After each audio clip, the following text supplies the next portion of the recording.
Selamat pagi para jemaat, bersyukur bisa kembali bersama kita ya untuk beribadah bersama. Bersyukur ya, kadang-kadang karena ini begitu sering kita lakukan, kadang-kadang mensyukuri hal seperti ini bisa menantang ya. Tapi kalau kita benar-benar renungkan ya, orang beribadah itu dan punya hati untuk beribadah setiap minggu konsisten, itu juga anugerah juga. Jadi bersyukurlah untuk itu. Tuhan anugerahkan bagi kita pikiran yang rela berkomitmen untuk beribadah dan melayani juga. Mari teman-teman, sebelum kita beribadah, mari kita naikkan pujian, dan sebelumnya mari kita tundukkan kepala untuk memulai kebaktian hari ini. Tuhan, terima kasih Tuhan, kami bersyukur Roh Kudus, Engkau yang selalu menaungi, menggiring kami kepada tujuan-Mu Tuhan. Dan mungkin Tuhan hari ini kami juga ingin mengadjust lagi antara pikiran kami dan pikiran-pikiran-Mu Tuhan. Kami mohonkan Tuhan agar apa yang kami lakukan ini berusaha menyatukan pikiran dengan-Mu Tuhan. Engkau juga membuka jalan itu Tuhan, di mana kami bisa akhirnya lebih mengerti sedikit demi sedikit apa maksud kehendak-Mu di dalam hidup kami. Terima kasih Tuhan atas kehadiran-Mu bersama kami. Kami bersyukur dan kami siap untuk memuji nama-Mu. Amin.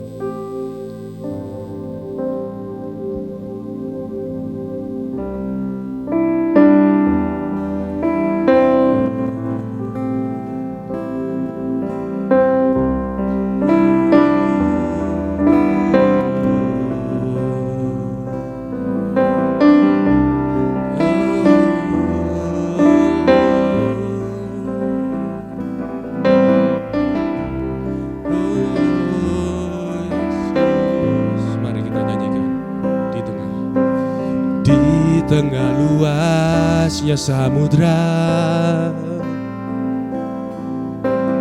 di dalam badai bergelora, Kaulah jangkar hidupku, sekalipun ku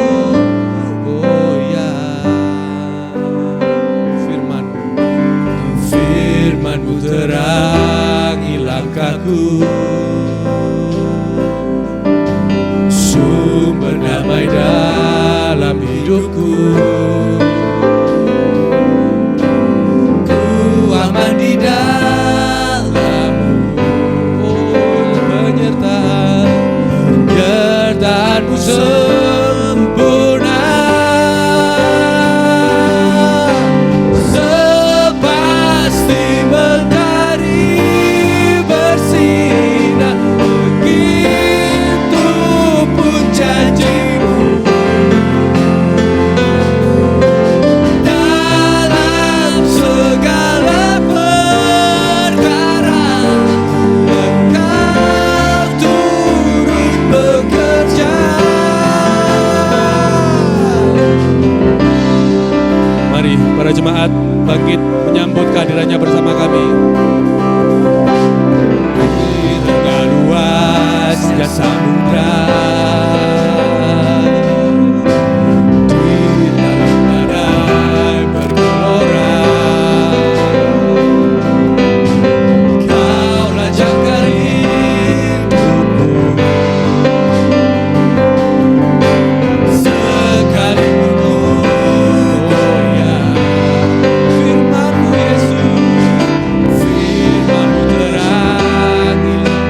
katakan, Engkau perisaiku Tuhan.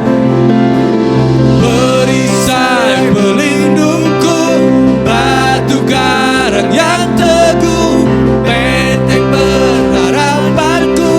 Kaulah Tuhan, Kaulah Raja, perisai pelindungku, batu karang yang teguh, benteng pertahananku.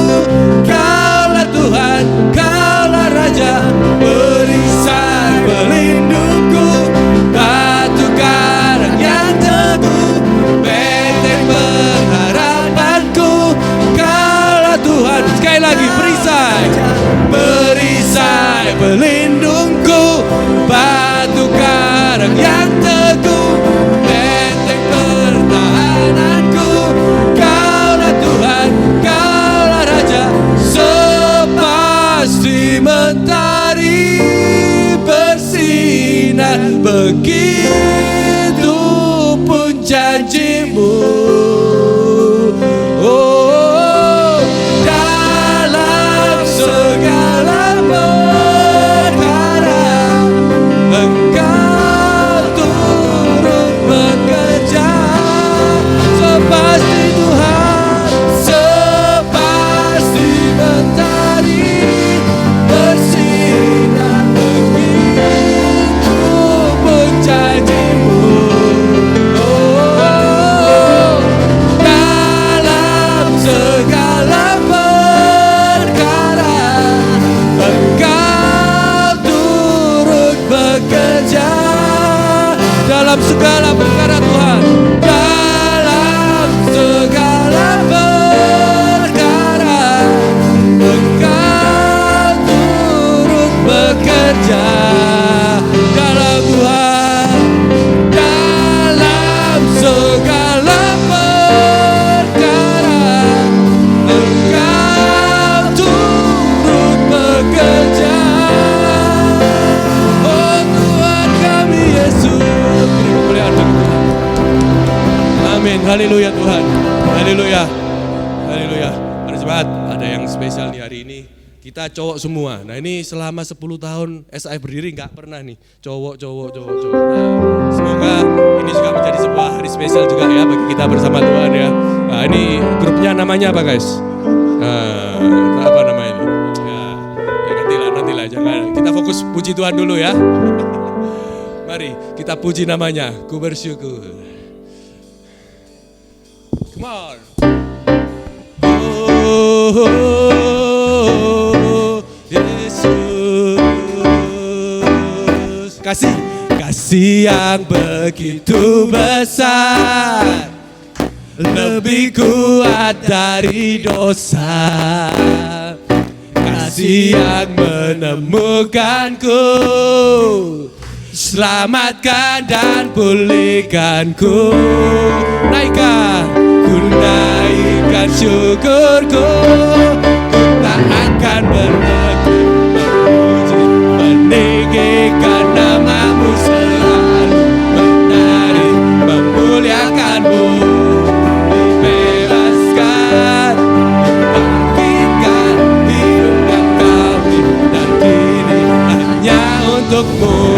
Yeah, oh Yesus, kasih-Mu lebih kuat dari kami Tuhan. Kasih yang begitu besar, lebih kuat dari dosa. Kasih yang menemukanku, selamatkan dan pulihkanku.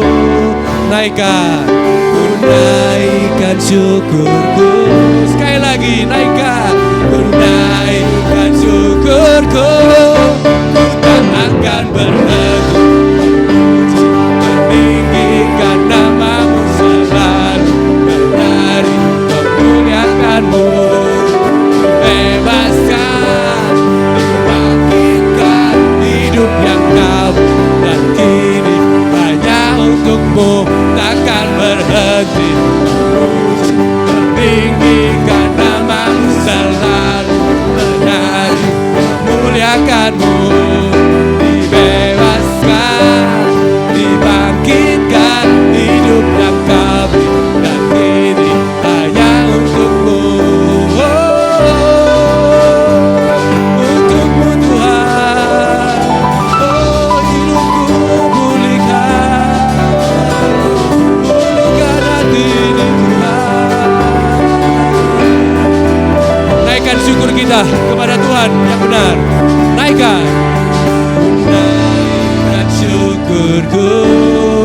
lagi.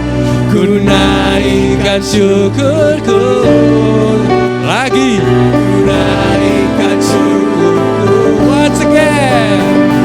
Ku naikkan syukurku dan akan memuji meninggikan namamu selalu, dan memuliakanmu, dibebaskan, bangkitkan hidup yang kau beri, dan kini hanya untukmu takkan berhenti. Puji meninggikan namamu selalu, dan memuliakanmu, dibebaskan, dibangkitkan hidup yang kau beri, dan kini hanya untukmu takkan berhenti. Selalu memuliakanmu, bebas, dibebaskan, dibangkitkan hidup yang kau, dan kini hanya untukmu hidup yang kau beri, dan kini hanya untukmu. Amin Tuhan. Terima kasih Tuhan, Engkau hadir bersama kami Tuhan. Para jemaat, saya tetap undang untuk tetap berdiri menghormati kehadiran Tuhan kita. Kami bersyukur Tuhan, setelah puji-pujian Tuhan, kami akan mendengar firman Tuhan. Kiranya Tuhan, apa yang kami coba tabur lebih dahulu melalui pujian, biarlah Engkau juga turut ambil andil Tuhan, membuka hati kami, pikiran kami Tuhan. Ada doa-doa yang tidak terucap Tuhan, kiranya melalui pujian, doa tidak terucap itu tetap bisa kami luapkan Tuhan. Kami bersyukur Tuhan, Engkau Tuhan yang setia dan mengerti segala isi hati pikiran kami Tuhan. Kalau bukan karena Engkau Tuhan, kami mungkin sudah tersesat entah kemana Tuhan. Tapi Engkau setia Tuhan, Engkau memilih kami semua Tuhan. Di tengah-tengah kami tersesat dan tidak tahu siapa itu Tuhan. Kami bersyukur Tuhan. Mari kita naikkan pujian ini.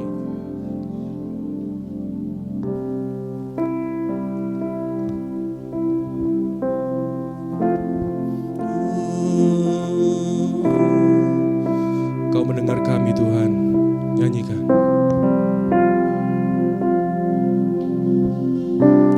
Bapa, Kau mendengar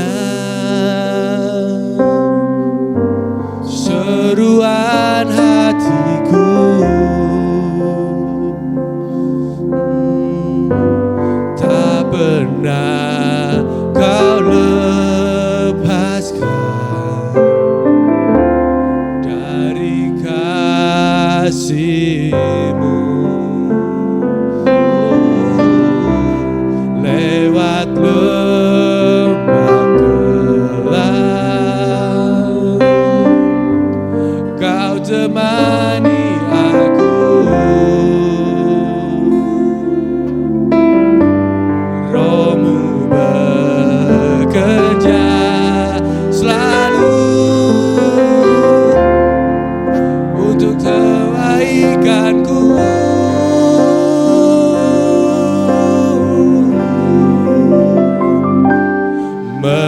Mengalir kuasa dari tempat maha tinggi, Bapa kekal mulia, Kau hadir di sini, memulihkan hati, menyembuhkan yang terluka. Ku kan tenang bersama-Mu, Bapa. Dengar kami Tuhan, Bapa. Bapa, Kau mendengar seruan hatiku. Bapa-Ku, tak pernah Kau lepas dari kasih-Mu.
selamanya.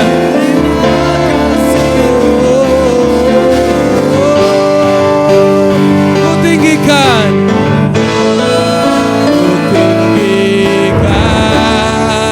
Engkau Tuhan, segalanya lebih dalam, menyembah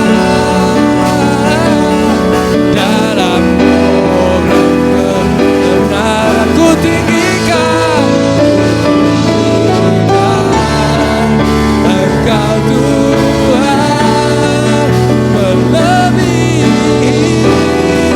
segalanya, lebih dalam, menyembah Yesus dalam roh. Sekali lagi, kami tinggikan nama-Mu Tuhan.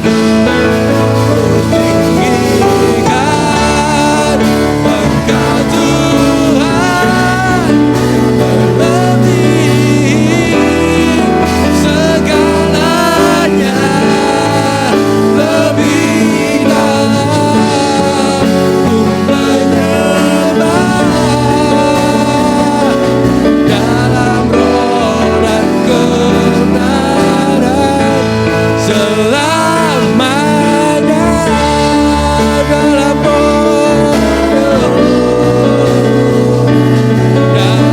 roh, dalam kebenaran, selamanya.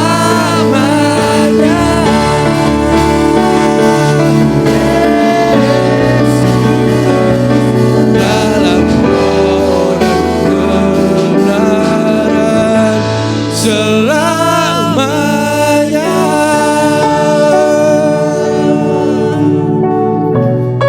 Syukur Tuhan, kami nyanyikan Tuhan Luka, lagu tentang luka, dan mungkin itu tersimpan dalam hati kami Tuhan, menyembuhkan yang terluka. Tuhan, banyak luka-luka yang tersembunyi Tuhan, tidak mau kami ungkapkan Tuhan, malu, terintimidasi, takut, apapun itu Tuhan. Tapi Engkau Tuhan yang baik Tuhan, Engkau tidak akan menjerumuskan kami seperti Petrus Tuhan yang telah gagal dalam hidupnya Tuhan. Dia mengkhianati Engkau 3 kali, tapi toh dia tetap harus menggembalakan. Perintahnya tetap sama Tuhan, perintah-Mu tetap sama. Engkau tidak mendegradasi kami menjadi umat yang tidak terpilih, tapi Engkau mencoba membantu kami berangkat dari bawah pula Tuhan, dan perintah-Mu tetap sama, gembalakanlah domba-dombaku. Kami bersyukur Tuhan atas berkat-Mu itu Tuhan, yang kami tidak layak Tuhan. Sungguh Tuhan, kalimat-kalimat manusia tidak bisa mengungkapkannya Tuhan.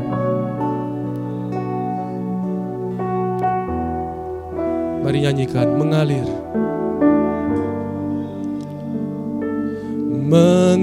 Mengalir kuasa dari tempat maha tinggi, Bapa kekal mulia, Kau hadir di sini, mulihkan hati, menyembuhkan yang terluka. Ku kan tenang bersama-Mu Bapa. Mengalir kuasa dari tempat maha tinggi, Bapa kekal mulia, Kau hadir di sini, mulihkan hati, menyembuhkan yang terluka. Ku kan tenang bersama-Mu. Alirkan kuasa-Mu Tuhan. Oh, mengalir kuasa dari tempat maha tinggi, Bapa kekal mulia, amin. Kau hadir di sini, memulihkan hati, menyembuhkan yang terluka. Ku kan tenang bersama-Mu Bapa.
penolong, Roh Kudus, Roh penghibur, Roh kebenaran yang membebaskan setiap kami dengan kebenaran-Mu Tuhan. Haleluya.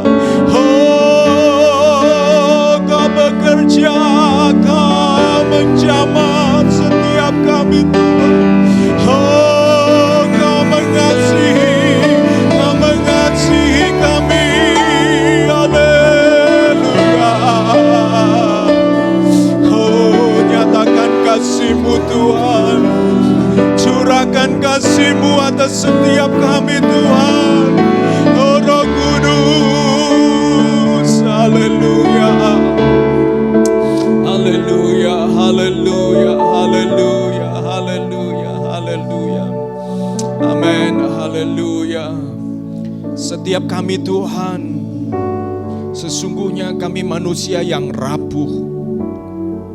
Sekalipun kadang-kadang kami merasa begitu powerful, begitu berkuasa, begitu kuat, begitu bisa merencanakan segala sesuatu. Tetapi ketika rencana itu ternyata tidak terjadi seperti yang kami harapkan, kami sadar bisa jadi oleh karena kesehatan, bisa jadi karena oleh faktor-faktor yang kami tidak duga. Itu hanya menyadarkan kepada kami ya Tuhan, bahwa kemuliaan manusia itu seperti bunga rumput yang sebentar berkembang dan sebentar bisa layu Tuhan ketika angin berhembus.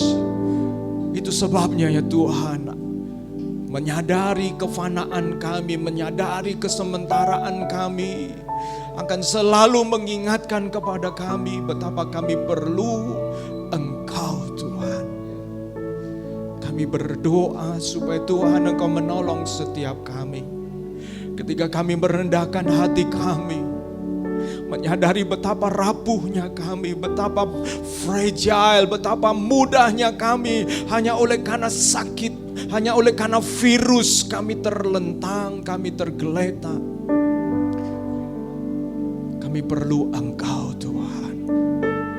Dan ketika semua baik-baik saja, tolong kami Tuhan untuk selalu mengingat bahwa oleh karena kasih karunia-Mu semua berjalan dengan baik-baik saja. Kami bersyukur ya Tuhan bagi hari ini. Puji-pujian yang kami naikkan mengingatkan kepada kami ya Tuhan, bahwa Engkau adalah penyembuh luka yang sempurna. Biarlah setiap kami terbuka di hadapan-Mu, dan kami mengizinkan Roh Kudus untuk mengerjakan dan menjamah setiap kami. Engkau mengasihi setiap kami, setiap single kami Tuhan. Terima kasih ya Tuhan. Demi nama Yesus kami mengucap syukur. Amin. Amin. Silakan duduk kembali saudara-saudaraku. Ya puji Tuhan. Shalom, selamat pagi semuanya. Ya puji Tuhan. Pagi hari ini kita akan dilayani oleh seorang hamba Tuhan dari Malang ya. Rekan dalam pelayanan, saya mengenal beliau sejak masih single ya. Kemudian juga istrinya juga saya kenal dengan sangat baik. Keluarga yang mengasihi Tuhan, keluarga yang terus mencoba menemukan apa yang Tuhan rencanakan dalam hidup mereka ya. Namanya Pak Yahya Afandi ya, Pak Yahya Afandi. Dan bersyukur bisa bekerja bersama-sama melayani di Malang, dan kali ini hambanya ya akan melayani kita semua, menyampaikan isi hati Tuhan kepada kita semuanya. Mari kita berikan aplaus kepada Pak Yahya Afandi. Silakan, Tuhan Yesus berkati.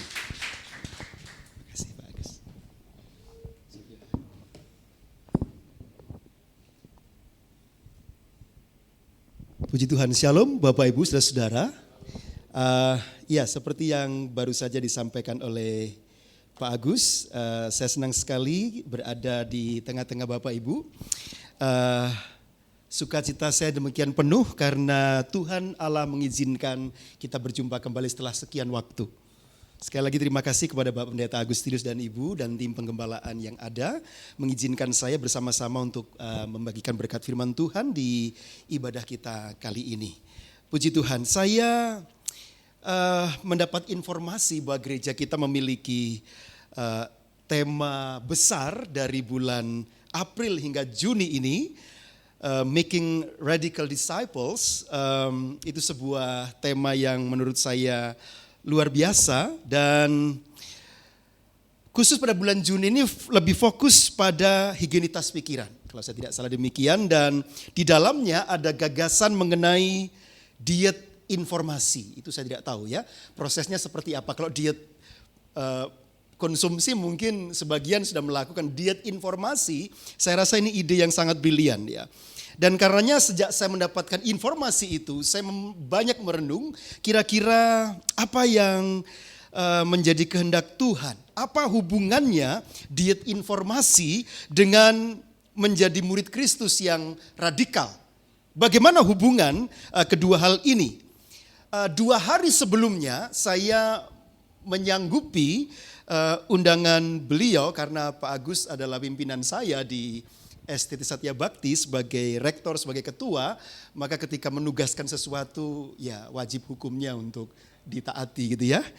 Dan saya menyanggupi untuk memenuhi undangan menulis dan mempresentasikan sebuah artikel di acara yang digagas oleh Departemen Pelayan Injil, Sinode atau Badan Pengurus Pusat Gereja Sidang Jemaat Allah di Indonesia.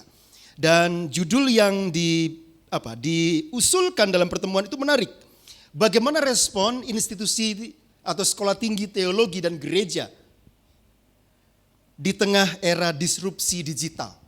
Jadi saya benar-benar antusias ketika menyanggupi undangan tersebut, saudara-saudara. Ketika saya mempersiapkan penelitian itu sedemikian waktu, saya dan Ibu Gembala, Ibu Lili juga sedang dalam proses penjaringan peningkatan kompetensi dosen muda. Dari kampus kami hanya 2 orang, saya dan Ibu Lili begitu. Dan itu waktu yang tidak mudah, saudara-saudara. Tapi saya merasa ini sesuatu yang harus diselesaikan. Dan benar saja, maka ketika saya mendapatkan tema ini untuk gereja kita renungkan, saya mendapatkan semacam hyperconnectivity. Mendapatkan keterhubungan yang luar biasa. Kok ya nyambung ya tema seminar nasional dengan pergumulan di gereja kita di tempat ini di SIF. Karena itu sebagai salah satu pemikir perjanjian lama, saya menggagas ide hukum Sabat. Masih ingat hari Sabat begitu? Hari di mana Allah berhenti. Apakah Allah kita sedang lelah setelah 6 hari bekerja? Lelah sekali ya, kayaknya butuh istirahat. Apakah begitu? No, Allah tidak pernah lelah. Kristus berkata, sampai hari ini Bapakku bekerja, maka aku harus bekerja. Luar biasa kan? Jadi orang Kristen yang mengasihi Allah dan Kristus, maka adalah orang Kristen yang bekerja. Mentalitasnya adalah bekerja untuk kemuliaan Allah. Maka Sabat saya usulkan dalam seminar itu sebagai sebuah, meminjam istilah psikologi, detox digital. Kenapa? Sejak bangun pagi, siapa atau apa yang kita cari? Apa yang kita sentuh? Pasangan? Anak? Nope. Begitu melek mata, yang dicari adalah layar. Betul? Sampai nanti mau istirahat, urusan kita dengan layar. Oleh karena itu, tanpa sadar itu kita lakukan dari minggu ke minggu, bulan ke bulan, tahun ke tahun, tanpa berhenti. Maka Sabat saya usulkan sebagai sebuah langkah detox digital. Berhenti sejenak. Tidak bersentuhan dengan layar. Terserah, silakan ditentukan waktunya kapan. Di naskah itu saya usulkan minggu. Karena minggu biasanya ada yang pergi dengan keluarga, makan bersama, atau mungkin di Malang belum ada pedal. Sudah ada ya pedal. Kalau saya cabut rumput begitu. Pak Agus tahu di sebelah rumah kami ada ladang sedikit ya, kami bersihkan ladang berdua gitu ya. Tanpa layar. Sebagai sebuah langkah detox digital. Nah, di era yang saya sebut sebagai hyperkonektivitas ini, kita tanpa sadar tersedot ke dalam budaya itu, tanpa sadar perhatian kita itu menjadi menjadi komoditas. Mereka membutuhkan perhatian kita 24 hours, 7 times a week. Karena itu kemudian perlu ada sabat atau detox digital. Maka di sini saya melihat pertalian, ya, hubungan yang kuat sekali antara apa yang sudah saya teliti dengan topik firman Tuhan pagi ini. Karenanya saya melakukan sedikit modifikasi tema. Saya juga melakukan semacam pertalian yang kuat antara teks yang usianya sudah di atas 3.000 tahun dengan keberadaan kita di era digital ini. Maka temanya ada di depan kita, gitu ya, karena kita nanti akan fokus ke satu tokoh namanya Daniel, maka saya menyebutnya menjadi Daniel di era post-truth. 1, 2, 3. Memiliki spiritualitas yang kokoh di tengah fenomena VUCA. Ini yang saya sebut modifikasi dari tema yang Bapak Gembala kirimkan kepada saya. Kenapa? Karena saya lihat Daniel sosok yang sangat kuat untuk bisa menjadi model dalam permenungan kita atas firman Tuhan di atas tema ini. Mengapa demikian? Karena tanpa sadar kata post-truth ini yang awalnya samar-samar itu apa, bagaimana, apa hubungannya dengan saya yang tinggal di, kalau Surabaya mungkin sudah kota yang sangat besar ya. Kalau kami kan tinggal di sangat ujung ya, mallnya katanya mall terkecil di Desa Malang begitu waktu itu ya. Sempat viral kan di TikTok atau platform di Desa Malang gitu. Kami samar-samar mendengar kata post-truth itu apa?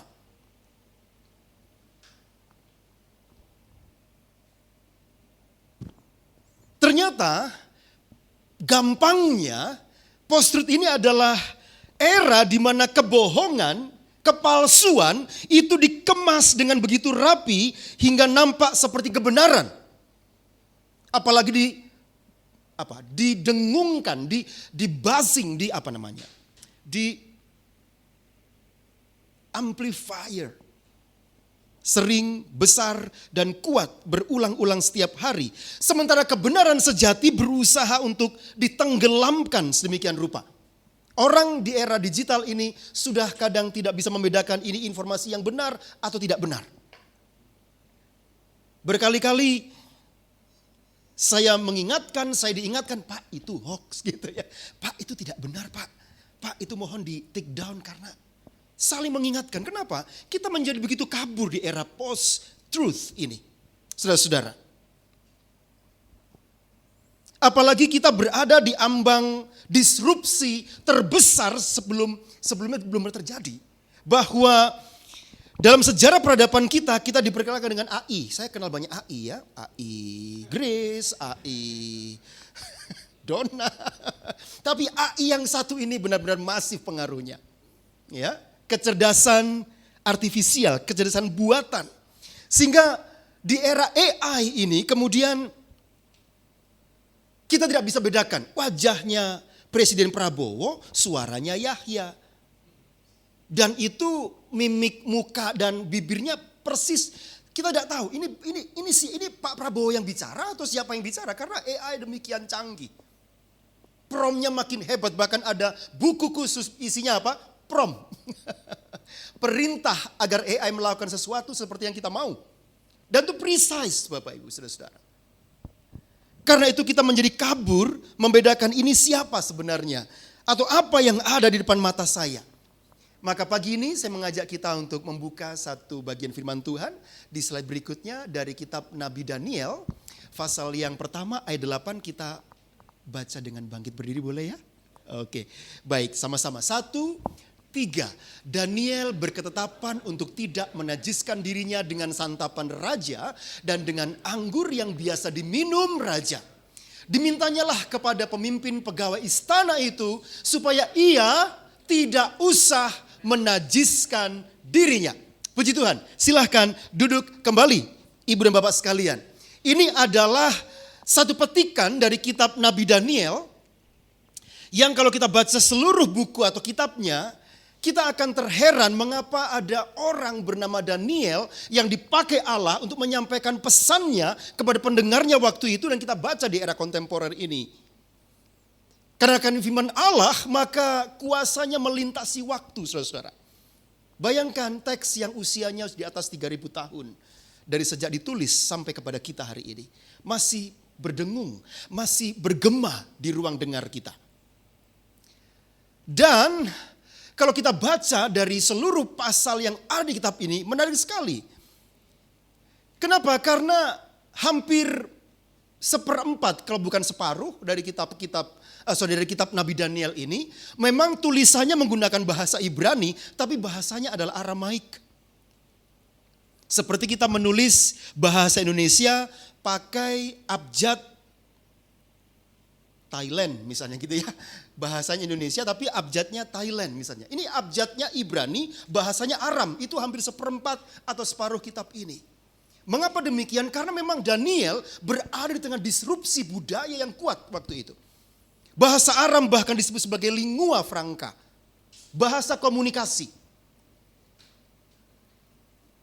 Saya ya sedikit-sedikit belajar bahasa orang lain supaya bisa berkomunikasi, karena kata guru bahasa, language is cultural window. Bahasa adalah jendela budaya. Maka ketika belajar bahasa baru, saya memasuki budaya orang lain. Begitu ya. Lalu saya punya ipar, waktu itu masih SMP kelas 1 mungkin ya. Adik ipar, adik istri saya di lereng Gunung Bromo sana. Dia setiap hari Pak Agus itu nonton MTV. Sekarang sudah gak ada itu. MTV ya. Dan entah apa yang terjadi gara-gara dia mengkonsumsi MTV dari waktu ke waktu, dia menjadi sangat fasih berbahasa Inggris, meskipun tinggal di lereng gunung Bromo sana ya. Dan ini sudah tahun ke-20 dia bekerja di JW Marriott Surabaya sini di restoran Imari. Kalau Bapak Ibu datang ke restoran ini akan ketemu dengan seorang muda belum menikah, usia 42, namanya Andreas. Itu ipar saya, adiknya istri saya ini ya. Yang saya heran, bagaimana mungkin guru bahasa Inggrisnya pun merendahkan dia. Wis talah, pakai bahasa Malang. Wis talah, arek desok aneh gitu. Tapi justru ketika dia dipatahkan semangatnya, dia makin bergairah untuk belajar lebih dan lebih lagi. Dan dia punya mimpi waktu kami nonton di depan televisi berdua. Mas, aku ingin menyentuh kulitnya bule. Gitu ya. Saya tanya, untuk apa begitu ya? Pokoknya saya kepingin menyentuh kulitnya bule. Lalu semua tokoh yang ada di MTV itu, setelah sekian waktu, menjadi kenyataan Pak Agus. Jadi waktu David Foster datang dan tinggal di Marriott, dia yang hosting, dia yang layani, dan dia sentuh kulitnya betul-betul. Dia shaking hand, I'm Andreas gitu ya. Dan dia bilang, saya memimpikan ketemu dengan Anda puluhan tahun dan Tuhan jadikan kenyataan. Kenapa? Karena disrupsi bukan soal ini era digital, disrupsi terjadi sejak awal penciptaan bahkan. Dan itu selalu terjadi. Manakala tantangan kenyamanan kita digoyang dengan isu baru, dengan hal baru, tantangan baru, di situ terjadi disrupsi. Maka saya benar-benar tidak habis pikir ketika dengan teknologi yang sedang masif ini, kemudian kita mulai tidak bisa membedakan ini asli atau tidak. Ya, tiba-tiba di media sosial ada sosok terkenal di negeri ini berbicara sesuatu, padahal itu AI. Dan orang tidak bisa membedakan itu. Lalu saling serang, saling memaki, apalagi ya, saling berdebat panas di sana dan tak terkendali. Maka kegelisahan ini sampai juga di Vatikan. Di slide berikutnya, Paus Leo ke-15 punya kegelisahan yang hebat. Sehingga dia merasa perlu untuk mengirimkan ensiklik. Ensiklik ini seperti surat edaran begitu ya. Surat edaran ensiklik. Ya, ini bukan tradisi kita, ini tradisi Katolisitas. Jadi Paus Leo ke-15 beliau mengirimkan satu surat edaran diberi judul Magnificat Humanitas. Kalau mau nanti bisa kirimkan kopi PDF-nya. Saya sudah mendapatkannya ya. Di ensiklik ini beliau mengingatkan resiko berdirinya menara Babel baru. Masih ingat kisah menara Babel? Orang bangun menara tinggi-tinggi. Tujuannya apa? Untuk mencari fame, pujian manusia. Jadi beliau mengatakan bahwa ada gejala baru bahwa menara Babel ini sedang dibangun di zaman ini. Yaitu ketika manusia mendewakan teknologi. Sebentar, masih di slide tadi. manusia mendewakan teknologi dan perlahan kehilangan martabat kemanusiawiannya yang luhur itu. Sebuah seruan profetis tentang perlindungan martabat manusia di tengah pesatnya perkembangan kecerdasan buatan atau AI dan teknologi digital ini. Jadi ini adalah salah satu dokumen yang paling mewah dalam tradisi Katolisitas yang disebut sebagai surat atau ensiklik yang itu memandu bagaimana orang Katolik, jemaat Katolik berlaku di tengah teknologi digital ini. Nah, di tengah badai disrupsi digital dan atau tsunami informasi ini, sebuah pernyataan besar menguji kita. Saya melontarkan pertanyaan, di manakah jangkar iman kita? Bagaimana kita bisa membangun spiritualitas yang kokoh di tengah dunia di sekitar kita yang sedang kehilangan pegangan pada kebenaran? Dan rupanya gereja kita tidak mau ketinggalan untuk ambil peran mengokohkan umat Tuhan di gereja ini untuk di paper saya sebut liturgi bijak gawai. Apa itu ya? Di gereja pun kan kita juga teralihkan dengan layar, bukan? Susah sekali konsentrasi dengan firman Tuhan. Apalagi misalnya modenya belum mode senyap. Sudah Pak, tapi getar kan? Iya, waktu getar pun juga tangan ini kan segera terdorong untuk memberikan respon. Jadi jemaat Kristen di era ini susah membangun namanya keheningan batin dengan Allah. Maka saya mengusulkan liturgi bijak gawai di tengah persekutuan. Bahkan saya mengusulkan pada masa-masa tertentu kita bisa mengundang jemaat untuk hadir membawa printed Bible. Tidak harus setiap minggu, tapi hanya untuk mengenang bahwa ini pernah menjadi panduan kita. Jangan sampai kemudian karena sudah ada Alkitab, jadi Alkitab itu yang print itu di rumah, bahkan berdebu. Mungkin bisa dirancang satu momen di mana seluruh jemaat kita undang untuk membawa printed Bible into the sanctuary, ke ruang kudus ini. Untuk apa? Untuk mengatakan bahwa kita pernah berada di situ. Ini bukan berarti anti teknologi, tapi supaya kita terhubung dengan identitas kita. Mengapa? Daniel, karena identitas Daniel pernah terdisrupsi demikian kuat pada eranya. Nah, saudara-saudara, maka kita akan coba mundur ke 2600 tahun lalu. Di slide berikutnya. Ada seorang pemuda Ibrani bernama Daniel. Daniel artinya Allah hakimku. Daniel, El itu Allahnya Daniel. Allah adalah hakimku. Nah, pemuda bernama Daniel ini berada di Babel. Dan Babel dalam bahasa kita adalah perwujudan dari mesin disrupsi yang luar biasa. Mengapa? Karena Babel bukan saja menjajah bangsanya Daniel yang disebut bangsa Yehuda, tapi Babel juga mengacak-acak tatanan sosial. Saya masih ingat ketika saya tenggelamkan diri saya di sebuah perpustakaan gitu ya. Lalu saya membaca dokumen-dokumen ekstra biblika atau di luar Alkitab mengenai bagaimana bangsa Yehuda dibawa paksa oleh raja namanya Nebukadnezar. Dikirimkan jenderalnya dulu untuk mengintimidasi, memilih strata sosial warga yang menengah ke atas, yang ganteng, yang pinter, disortir Bapak Ibu. Kayaknya kalau dilakukan di sini, ini katut semua ini Pak. Karena sudah ganteng, pinter, cantik gitu kan. Kayaknya kalau disortir kita katut semua ke Babel nih. Karena Daniel ini ikut rombongan pertama.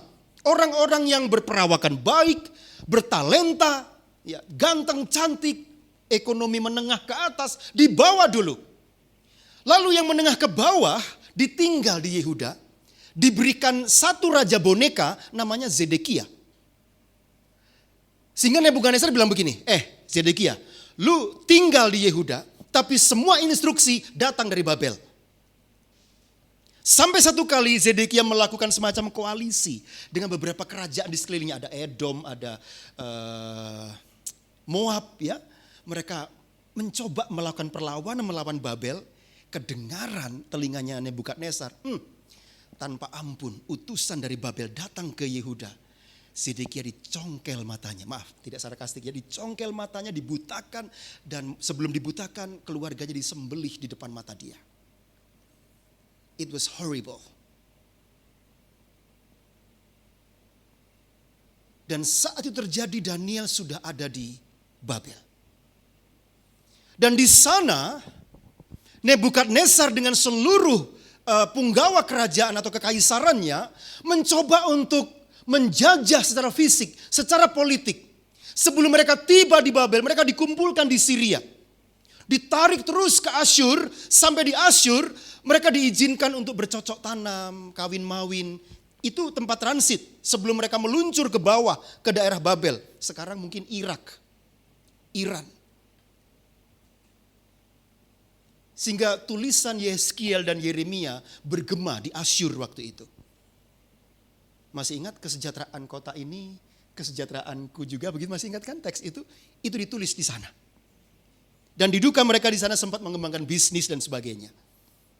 Tetapi ketika mereka tiba di Babel, mereka mengalami penjajahan mental dan rohani, indoktrinasi sistematis, melalui pengikisan identitas dan relativisme moral. Daniel bahkan diubah namanya menjadi Belsasyar. Kalau Daniel tadi apa artinya? Allah adalah hakimku, begitu diganti dengan Belsasyar artinya adalah Dewa Bel, penyedia atau pemeliharaku. Kakak saya namanya Heru Kristianto. Nah, dari kata Kristiantonya kita tahu kalau dia Kristen. Begitu dia dibawa ke Babel, diubah namanya, dipaksa menyembah Allah lain, namanya menjadi Ahmad Subhan.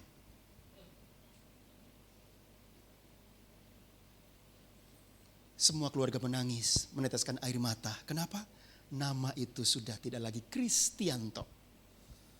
Dari nama kita tahu Tuhan mana yang dia sembah. Daniel diubah menjadi Belsasyar. Allah adalah hakimku, diubah menjadi Bel adalah pemeliharaku. Namun sejarah mencatat bahwa pusaran kuat arus Babel yang demikian menghanyutkan tidak membuat Daniel goyah.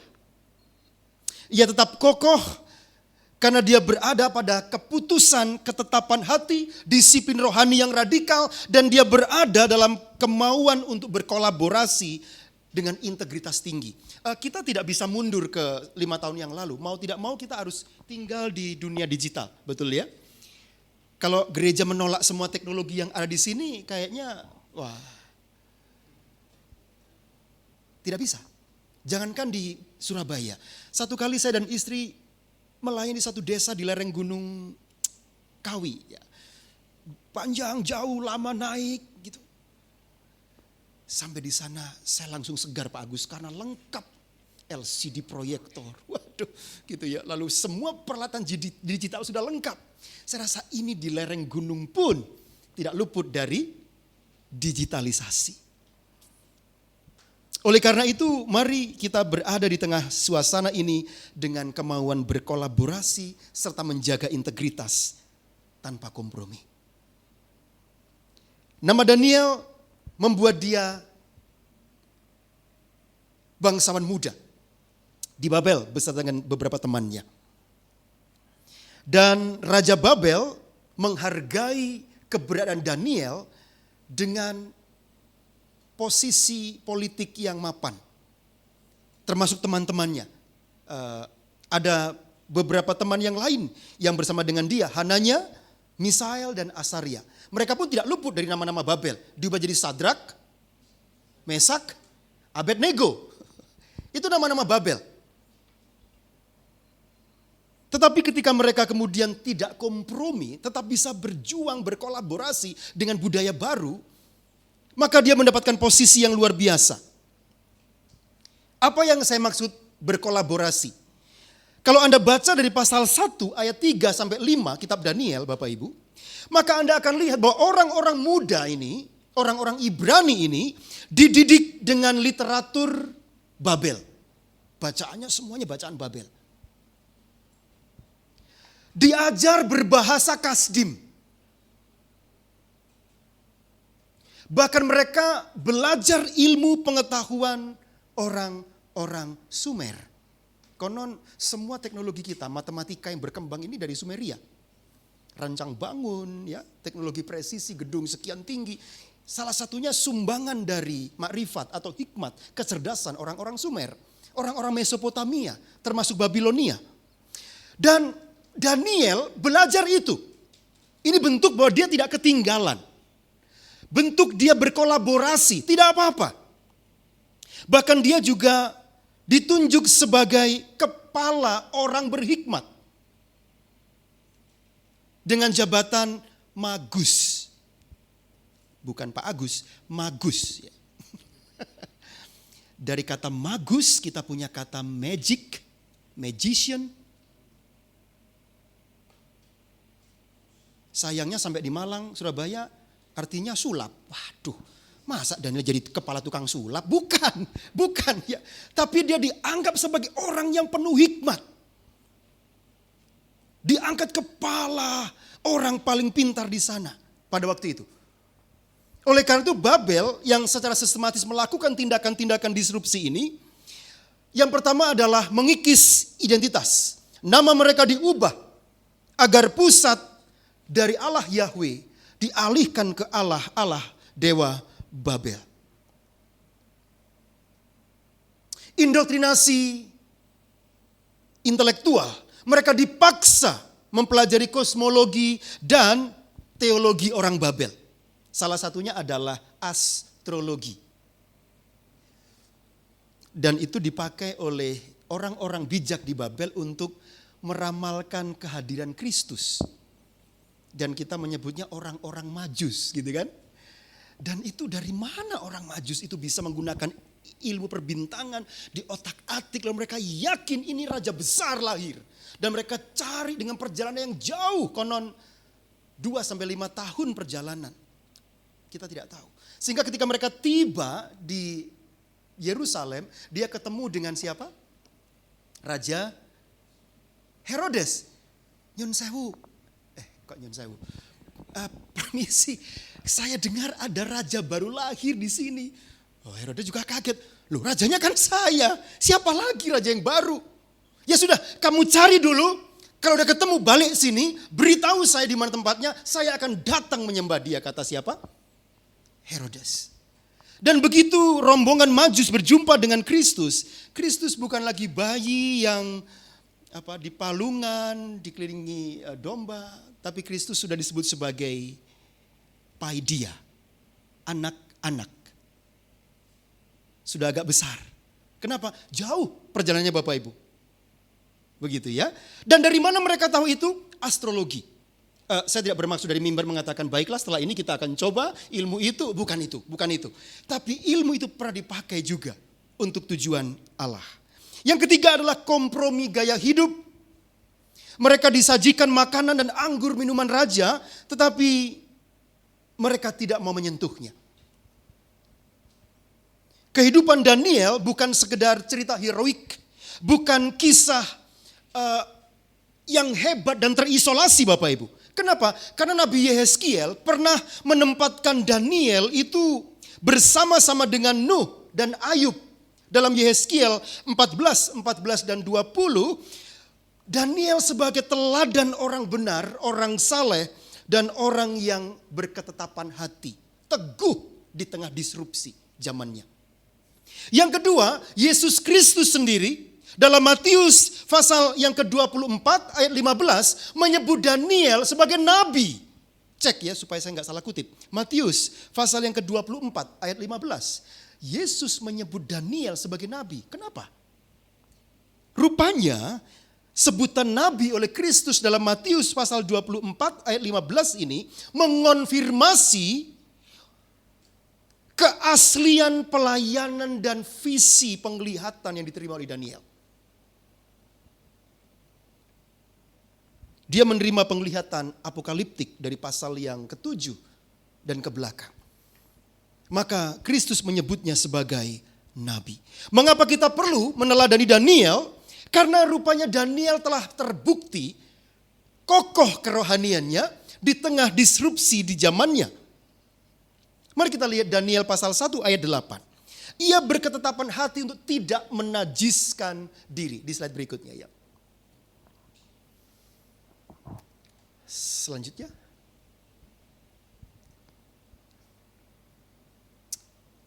Lebih lanjut lagi. Memang kendali bukan di tangan saya ya. Oke. Jadi dia berketetapan hati untuk tidak menajiskan diri. Prinsip pertama Daniel adalah garis batas moral dan integritas kerohanian yang jelas.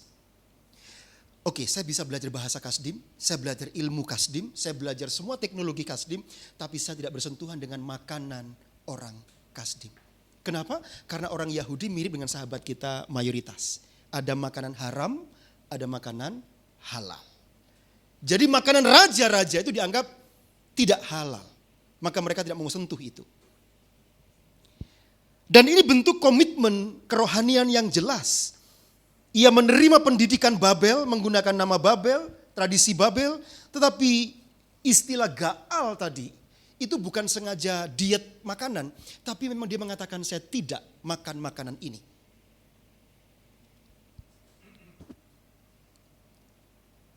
Penolakannya menjadi simbol tidak bersekutu serohani dan sistem penyembahan dewa Babel.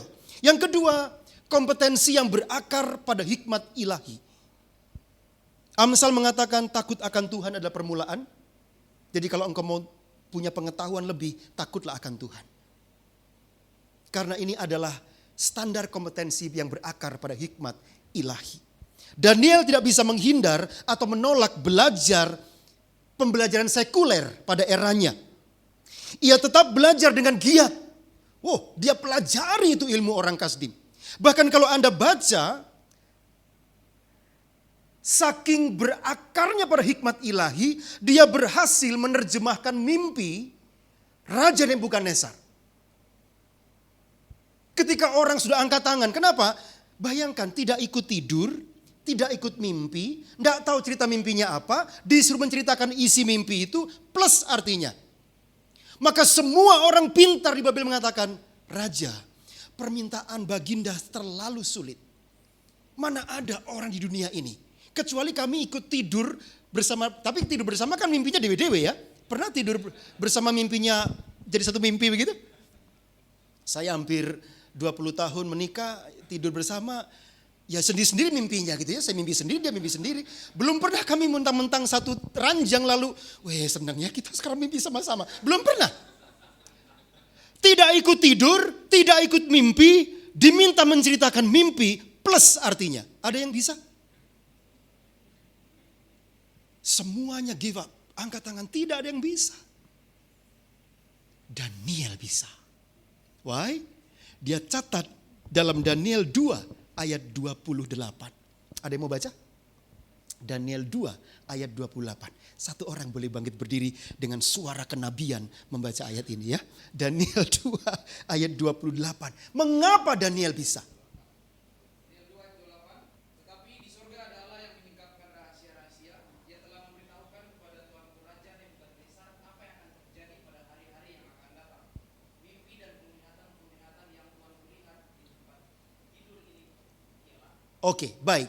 Perhatikan kalimat pertama. Tetapi di surga, halo? Ada Allah. Semua yang di bumi sudah angkat tangan. Kami sudah menyerah. Tidak akan ada orang yang sanggup memenuhi permintaan raja. Karena kami tidak ikut tidur. Tidak tahu mimpinya apa. Diminta menjelaskan. Karena mereka bertanya, Tuhan coba ceritakan mimpinya supaya. Ya kalau aku ceritakan kamu bisa nebak-nebak artinya dong. Sekarang coba tebak saya mimpi apa. Hah? Serius? Iya. Waduh, dia sikut-sikutan dengan bisa tak? Tidak ada yang mampu. Dan setelah itu diminta untuk menjelaskan artinya apa. Tapi Daniel mampu karena dia menggunakan jalur langit. Apa tadi? Di surga ada Allah yang menyingkapkan rahasia. Jadi ungkapan Daniel betapa presisi, tepat dan sampai dikatakan oleh teks ini Nebukadnezar itu, pakai bahasa Surabaya, tertelungkup di depan Daniel. Karena belum pernah ada orang seperti ini. Dia menceritakan dengan presisi, detail mimpi dan artinya. Dan sekali lagi, ini bukan karena Daniel. Di surga ada Allah. Maka Rasul Yakobus mengatakan yang kekurangan hikmat, mintao. Yang kekurangan hikmat, jangan terus cari di dunia ini. Kamu akan mendapati hikmat-hikmat yang mungkin malah menyesatkan. Mintalah kepada Dia. Maka Dia memberikan kepadamu, menyingkapkan rahasia-rahasia. Yang ketiga, disiplin rohani yang konsisten. Melampaui waktu dan perubahan otoritas politik. Rupanya Daniel itu melayani sebagai punggawa kerajaan sejak Nebukadnezar sampai Babel dikalahkan kerajaan Persia. Kalau kita nggak hati-hati membaca kitab Daniel, tiba-tiba rajanya ganti, kita lupa kalau kerajaannya sudah ganti. Nebukadnezar dikalahkan, sekarang rajanya Darius. Itu istrinya, suaminya Dona, bukan ya? Ini Darius dari Persia. Sudah berganti rajanya. Dan di situ Daniel menghadapi sebuah undang-undang, bayangkan. Produk legislasi.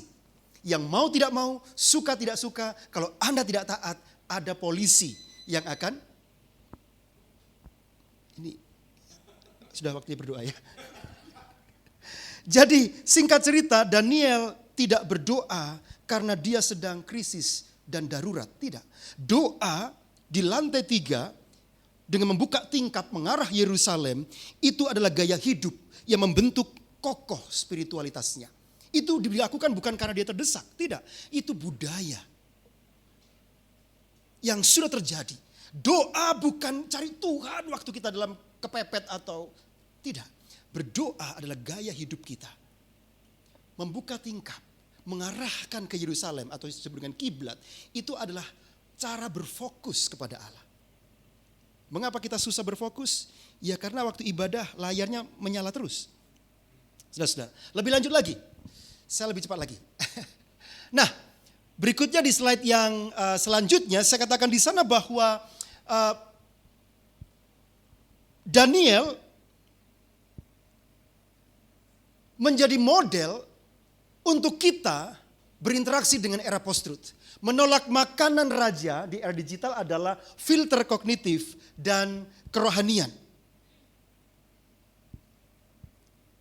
Lalu berbicara mengenai disiplin doa sebagai penolakan distorsi realitas yang kabur ini. Dan ketiga, menjadi nabi kebenaran melalui integritas publik. Tetap kita bekerja, beraktivitas, dan sebagainya. SATI sebagai lembaga pendidikan tinggi tidak terlepas dari tantangan disrupsi ini. Paper-paper mahasiswa, aduh ya, ini AI kah? Ini buatan asli kah? Kenapa? Karena citasinya menunjukkan buku ini, saya buka bukunya di halaman itu, enggak ada Pak Agus. Lah ini kayaknya halusinasi AI nih. Gitu ya. Akhirnya kami bergumul sekian waktu dan memutuskan kebijakan penggunaan AI untuk dosen dan mahasiswa. Kira-kira begitu. Kenapa? Karena memang menjadi nabi kebenaran, menjaga integritas publik tidak mudah. Dan Daniel berhasil di situ. Maka terakhir saya mengajak kita untuk melihat ini Bapak Ibu ya. Saya perkenalkan dengan satu tokoh di bidang kepemimpinan, namanya adalah Bob Johansen. Dia menulis buku judulnya Leaders Make the Future. Di buku ini dia mengusulkan sebuah gagasan untuk menolak gagasan VUCA. Bisakah di slide berikutnya lagi, satu slide lagi ya. Apa itu VUCA? Semuanya sudah tahu. Di sana ada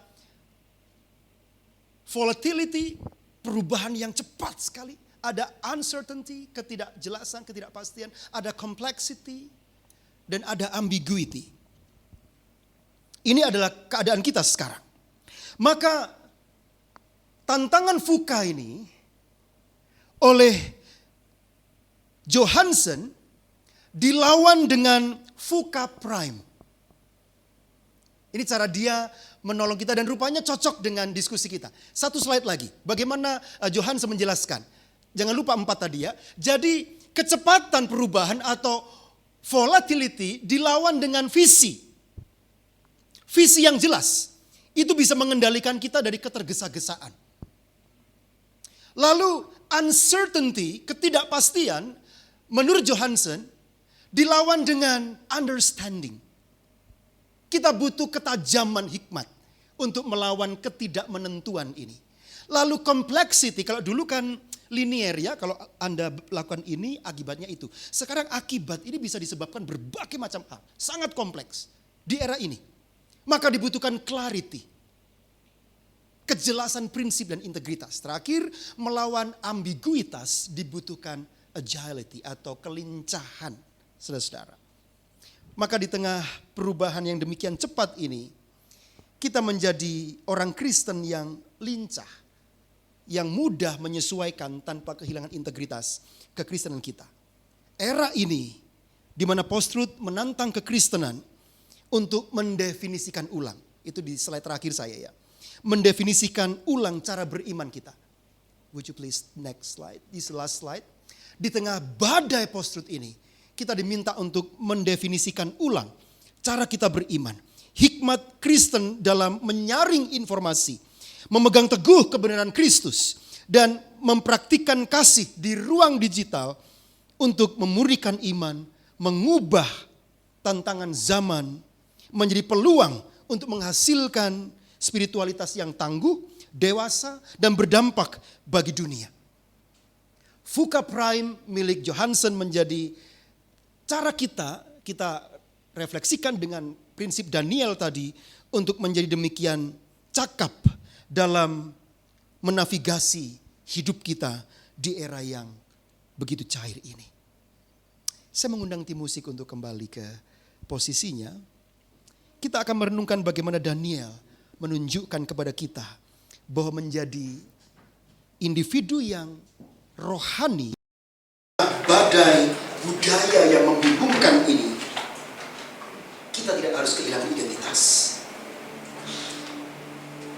Dengan ketetapan hati, disiplin rohani yang radikal, dan integritas yang tidak berkompromi, kita dapat membangun spiritualitas yang kokoh di tengah badai post-truth. Yesus, Kau kebenaran.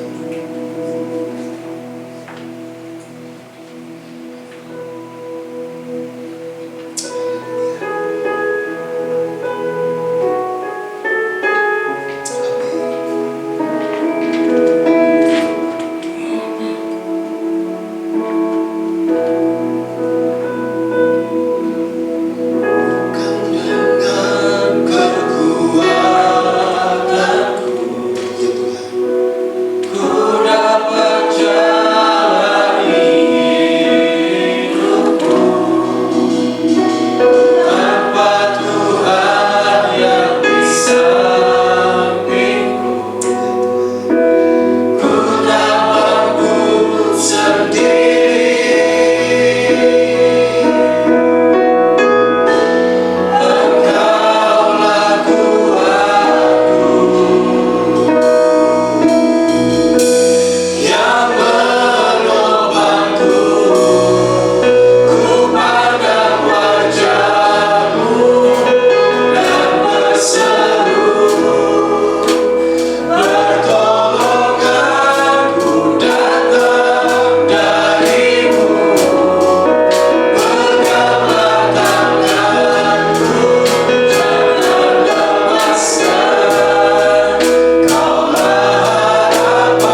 bersamamu, kami akan kehilangan arah kehidupan kami. Tanpa takut akan Tuhan, maka pengetahuan yang benar akan dikabur, akan terkaburkan dengan disrupsi yang terjadi dari waktu ke waktu, hingga di mana kami berada di era digitalisasi teknologi dan disrupsi yang sedemikian rupa, bahwa kebenaran menjadi kebenaran yang kabur, informasi tak terkonfirmasi. Maka kami, jika tanpa guideline yang kuat, sauh yang terjangkar kuat kepada kebenaran Kristus, maka hidup kami akan terombang-ambing dalam bidang ekonomi, politik, keamanan bangsa kami, bahkan keputusan-keputusan pribadi dalam diri dan rumah tangga, bahkan pelayanan kami. Kami tidak bisa menolak perkembangan zaman yang sedang terjadi. Namun sebagaimana Daniel yang berdiri kokoh dan teruji benar di hadapan Allah di tengah disrupsi yang masif pada eranya, kami pun mau menjadi Daniel di era post-truth ini.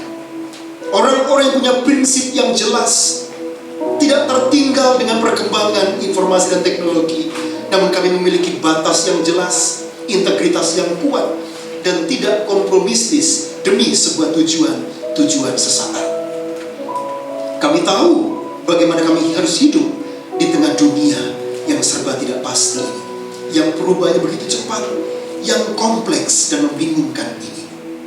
Kami berdoa supaya anak-anakmu di gereja ini dan orang Kristen di seluruh dunia terjangkar kuat iman mereka kepada Kristus Sang Kepala Gereja dan batu penjuru itu. Hamba berdoa supaya gereja kami pun tidak tertinggal. Gereja kami akan berada berselancar dengan tangkas di gelombang informasi dan teknologi yang demikian masif ini. Gereja kami tampil sebagai terang dan garam dunia. Kami terlibat dalam mempromosikan prinsip kebenaran kekal dalam Kristus di tengah dunia yang serba digital ini. Konten-konten media sosial kami menjadi ruang di mana kami bisa melayani Tuhan, menjadi berkat bagi banyak orang, dan urapi setiap kami sebagai hamba-hamba-Mu di dunia yang sedemikian maju pesat ini ya Tuhan. Terima kasih, kami mau berdiri kokoh oleh karena topangan kuat kuasa Roh Kudus yang setiap saat menyegarkan, menggairahkan, dan membuat kami cakap memandu kehidupan ini. Di dalam dan oleh Kristus Yesus, Juru Selamat kami berdoa. Amin. Silakan duduk kembali. Tuhan Yesus memberkati.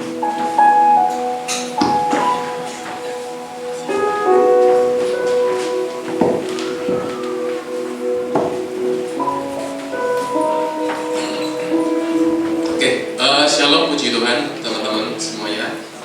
Ya, semoga hari ini teman-teman semua diberkati ya oleh firman yang dibawakan oleh Bapak Pendeta Dr. Yahya Afandi ya. Oke, sebelum kita mendengarkan beberapa pengumuman, kita mau berdoa dulu untuk persembahan ya teman-teman ya.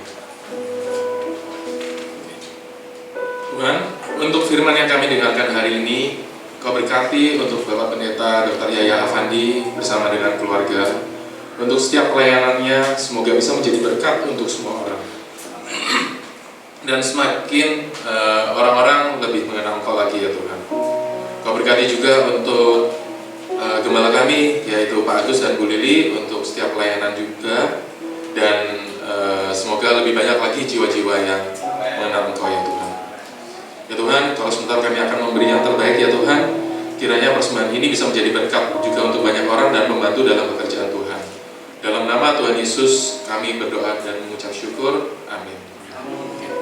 Persembahan gereja bisa dilakukan melalui via transfer yang ada di depan bapak-bapak sekalian dan teman-teman, atau melalui kantong kolekta yang dibagikan oleh Asyar.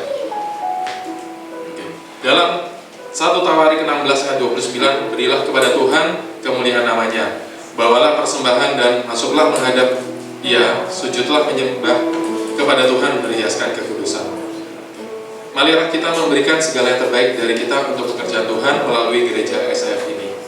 Dan terima kasih untuk teman-teman semua yang sudah memberikan persembahan dan perpuluhan untuk gereja SAF ini. Oke. Selagi kita memberikan persembahan, kita mau menyambut untuk teman-teman dan Bapak Ibu sekalian yang mungkin baru pertama kali hadir di gereja ini. Selamat datang di gereja SAF House of Restoration. Oke. Selanjutnya pengumuman untuk seminggu ke depan. Hari Selasa tanggal 30 Juni 2026 untuk Moment of Restoration itu ada healing dan worship night pukul 7 malam di gereja ini, dan akan dibuka pukul 6.40 malam untuk kita bisa fellowship dulu dan kita bisa mungkin makan-makan dulu, nanti ada disediakan snack ya di gereja ini. Oke, seluruh SAF Crew untuk diminta kehadirannya untuk mendukung dan mengalami jemaat Tuhan. Oke, mari teman-teman kita mengajak saudara ataupun teman-teman kita ataupun sahabat kita, siapapun rindu yang didoakan dan dijamah Tuhan, dan yang rindu untuk memberkati orang lain melalui kehadiran dan doanya. Oke, selanjutnya hari Kamis seperti biasa kita akan ada KTB Barat 1, 2, dan KTB Timur juga pukul 7.30 malam, dan untuk tempatnya akan diinfokan lebih lanjut. Oke, dan hari Jumatnya ada KTB Family pukul 6:30 malam di rumahnya Ibu Yesi di Jalan Manyar Tirtonyoyo 7 nomor 16 di Nasi Kuning Luwuk ya. Dan ya Pak, ya betul ya. Oke, hari Sabtunya ada Rest Up Community seperti biasa pukul 6:30 malam. Tempatnya seperti biasa nanti akan diinfo juga. Dan selanjutnya dibuka juga untuk pendaftaran kursus musik. Itu ada keyboard, drum, Crescendo Learning Center yang ada seperti di flyernya, nggak ada ya, nanti akan diinfo lebih lanjut juga ya. Untuk yang mau ikut, mari ajak untuk anak-anaknya ataupun mungkin ponakan-ponakannya ataupun mungkin teman-teman yang punya anak bisa mengikuti kursus musik yang ada di Crescendo Learning Center ini. Oke, kami mau mengundang juga untuk teman-teman atau Bapak dan Ibu untuk hadir dalam kebaktian setiap minggunya di gereja SAF ini, dan disertai juga untuk Sunday School. Oke, terima kasih untuk seluruh jemaat yang hadir hari ini, yang sudah tepat waktu juga, dan untuk para pelayan juga.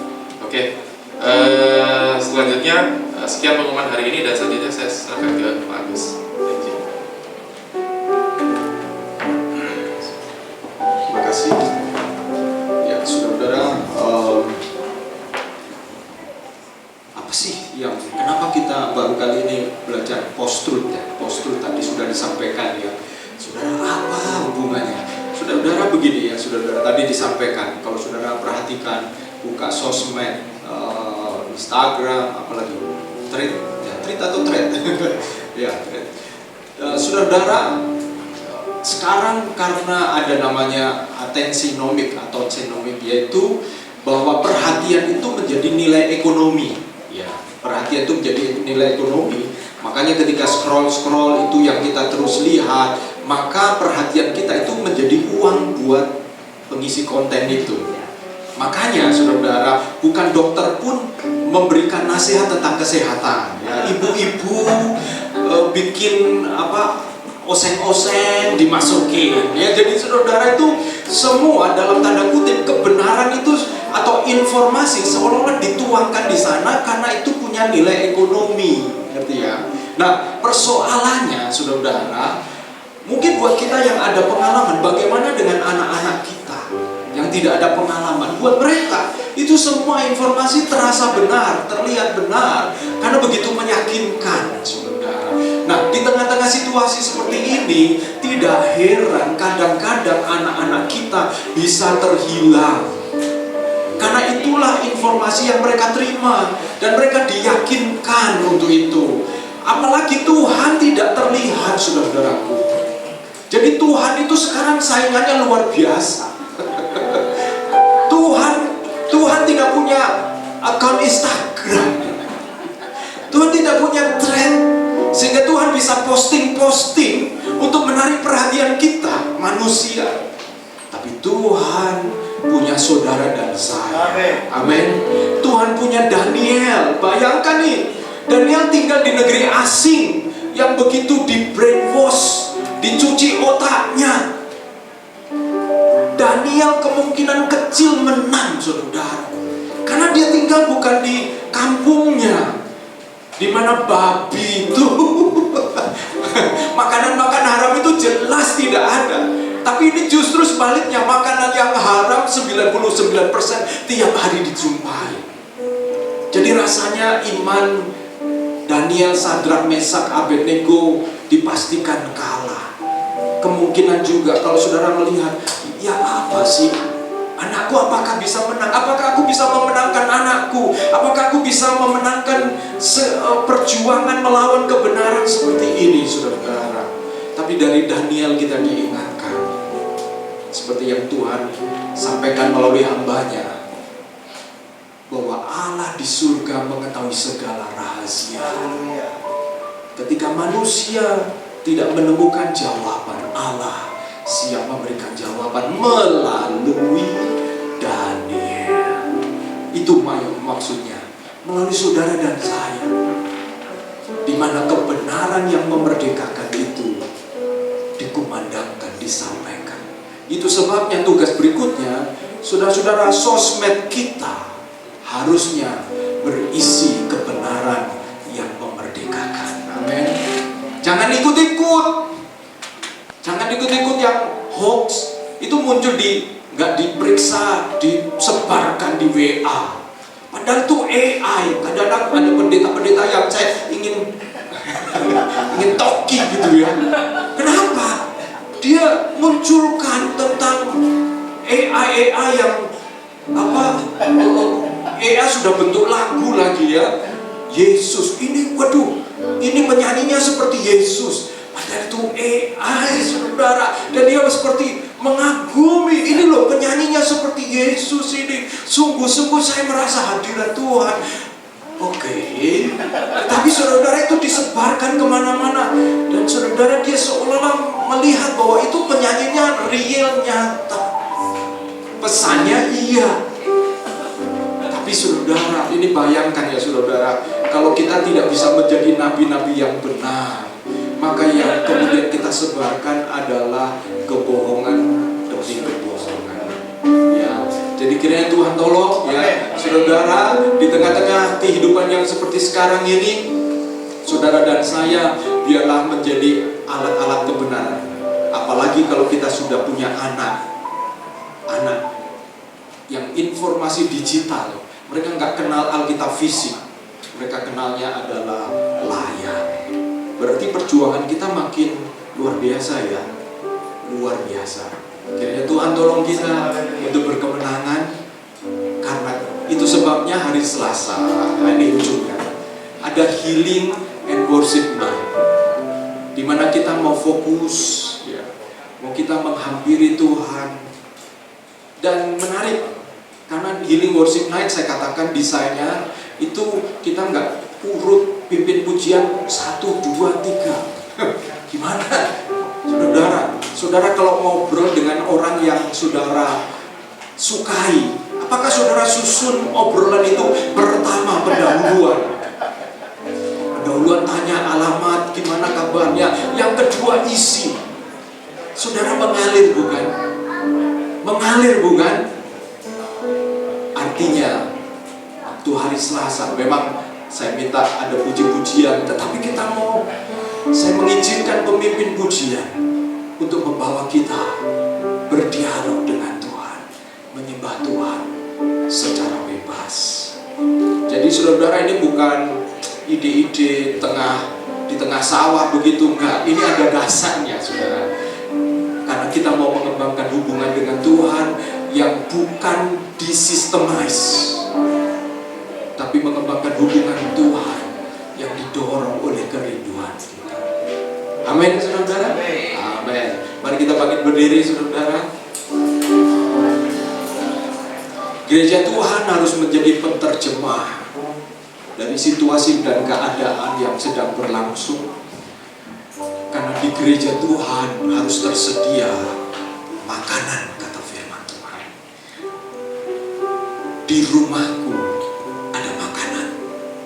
Kiranya Tuhan Bapak Ibu sekalian, sebagai orang tua, Bapak Ibu dipakai Tuhan menyediakan makanan rohani yang sehat. Ya, Tuhan tolong kita. Mari kita akan akhiri ibadah kita. Saya mau welcome Coach Johnson dan Faustin, ya, welcome rekan kita yang tiap kali pulang ke Surabaya. Terima kasih buat kunjungannya, masih mengingat SAF, ya. Sudah tinggal di Perth lama, tapi ketika ada liburan berkunjung dan mengunjungi kita, ya. Ini Robi juga, dari mana Robi? Dari Malaysia. Ya, lihat kiri kanan, katakan terima kasih sudah datang hari ini. Coba tanya, ya, thank you, ya, wow. Oke, ya. Kita akan akhiri ibadah kita akan berdoa bersama-sama, biarlah Tuhan menolong kita. Haleluya, haleluya. Amin, haleluya. Saya minta tolong untuk Ibu Yudia maju ke depan berdoa buat jemaat Tuhan, buat kita sepanjang minggu ini. Biarlah firman Tuhan menolong kita untuk menjadi Daniel di tengah-tengah situasi dan keadaan yang ada. Haleluya, terima kasih buat cinta-Mu dalam kehidupan kami ya Tuhan. Karena kami percaya ketika cinta-Mu itu ada di dalam hidup kami, maka kami akan semakin berpegang teguh pada janji-janji-Mu dalam hidup kami ya Tuhan. Amin. Kami bersyukur untuk hari ini karena Tuhan telah menolong kami. Tuhan telah memberkati kehidupan kami. Tuhan telah mencukupkan apa yang menjadi keperluan kami. Terima kasih untuk tubuh yang sehat. Terima kasih untuk anugerah terbesar yang Tuhan telah beri sehingga di hari ini Tuhan telah persatukan dan kumpulkan kami di rumah-Mu.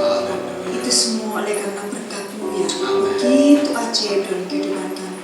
Kami percaya bahwa kalau minggu-minggu yang sudah kami lewati, Tuhan pelihara kami dengan begitu sempurna, maka minggu-minggu yang akan kami lalui, jam atau hari-hari ke depan yang akan kami lalui, kami percaya penyertaan-Mu juga akan sempurna atas kehidupan kami.